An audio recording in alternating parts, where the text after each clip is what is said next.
आज हम लोग इस वीडियो में त्रिकोणमिति का एक महत्वपूर्ण सवाल हल करेंगे। ठीक है, ये 6 नंबर में आया हुआ सवाल है। ठीक है, पिछले ही साल आया हुआ था। ठीक है, देखिए इसमें सवाल क्या है। तेज हवा से पेड़ का एक सिरा झुककर पेड़ के पाद से 6 मीटर की दूरी पर जमीन को छूता है। ठीक है, वह झुका हुआ पेड़ का सिरा जमीन से 60 अंश का कोण बनाता है, तो पेड़ की ऊंचाई ज्ञात कीजिए। ठीक है, ऐसा कंडीशन दिया है, इसमें पेड़ की ऊंचाई ज्ञात करना है बोला है। ठीक है, देखिए हम लोग इसको समझते हैं। तो देखिए मान लीजिए यहाँ पे पेड़ है। ठीक है, समझाने के लिए बता दे रहा हूँ। मान लीजिए ये पेड़ है। ठीक है, और हवा आता है। जब हवा आएगा तो ये पेड़ क्या है, ये हवा से क्या होगा, झुक जाएगा या टूट के क्या हो जाएगा, जमीन के नीचे, मतलब जमीन को छुएगा। ठीक है, तो क्या हुआ, देखिए मान लीजिए यहाँ से टूट गया तो ये वाला पोर्शन तो ये रह जाएगा खड़ा। ठीक, फिर यहाँ से टूट जाएगा। ठीक, तो टूटेगा ऐसे, फिर यहाँ से ऐसे। ठीक, इसका पेड़ की पत्ती है यहाँ तक। ठीक है, तो यहाँ से टूटेगा तो ऐसे टूट गया। ठीक, तो टूट के झुक गया।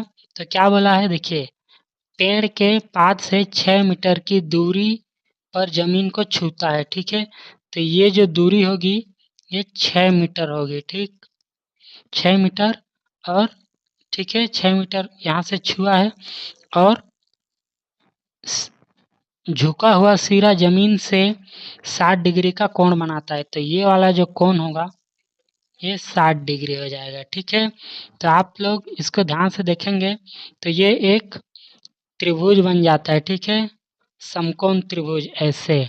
ठीक, जिसमें ये 90 एंगल और ये 60 डिग्री का कोण हो गया है। ठीक, तो देखिए इसका हम लोग ए बी सी बोल सकते हैं। ठीक है, समकोण।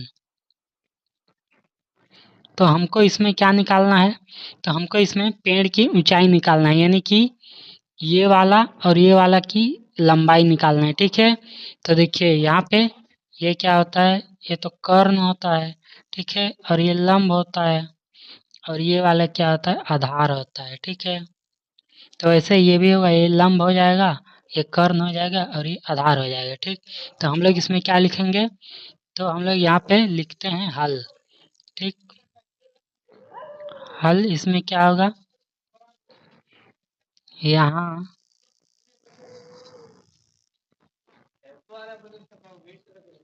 यहाँ चित्र से स्पष्ट है कि पेड़ की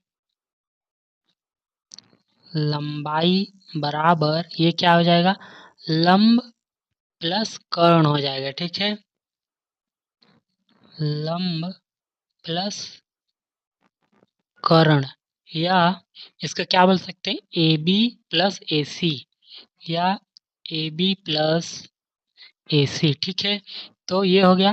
तो हम लोग क्या लिखेंगे, अब त्रिभुज ए बी सी में, ठीक है, कोस थीटा लगाएंगे। ठीक है, त्रिभुज ए बी सी में क्या लिखाएंगे, कोस थीटा। ठीक है, तो कोस थीटा बराबर आधार बट्टा कर्ण होता है। ठीक है, इसका शॉर्ट फॉर्म में लिखा हूँ। तो ये क्या हो जाएगा, या ये क्या हो जाएगा, थीटा की वैल्यू क्या है यहाँ पे, थीटा की वैल्यू 60 डिग्री है। ठीक है, तो हम लोग क्या लिखेंगे, कोस 60 डिग्री बराबर, देखिए आधार की वैल्यू कितना है, तो देखिए आधार की वैल्यू यहाँ 6 मीटर है, तो हम लोग क्या लिखेंगे 6। अब कर्ण तो दिया नहीं है।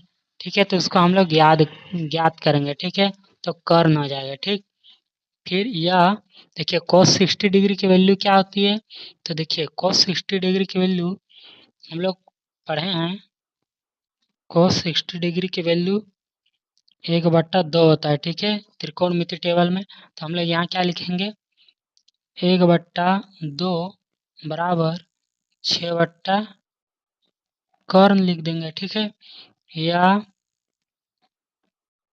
कर्ण बराबर क्या हो जाएगा, तो 2 और 6 क्या हो जाएंगे, गुना हो जाएंगे। 2 गुणित 6 बराबर 12 मीटर हो जाएगा। ठीक है, तो कर्ण की वैल्यू क्या हो जाएगी हमारा 12 मीटर। ठीक है, तो कर्ण की वैल्यू तो 12 मीटर आया हम लोग का। ठीक है, उसी प्रकार यहाँ पे क्या लिखेंगे, वैसे ही देखिए यहाँ पे बना दे रहा हूँ। ठीक है, वैसे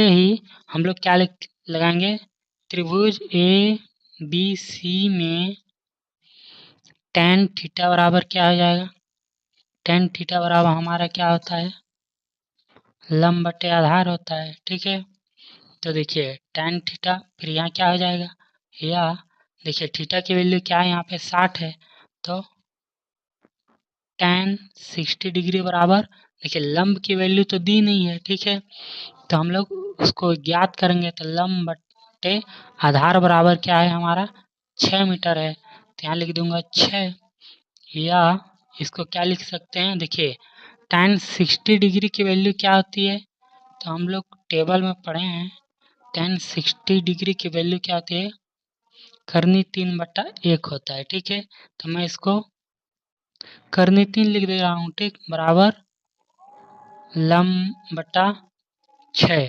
ठीक है, या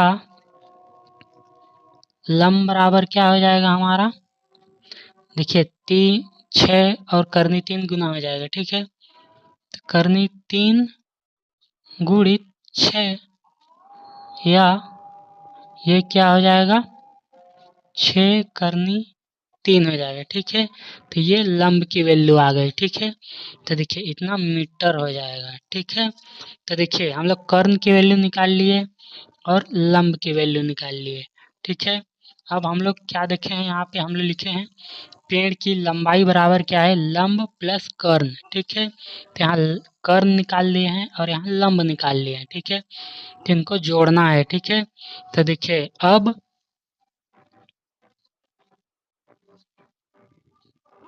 पेड़ की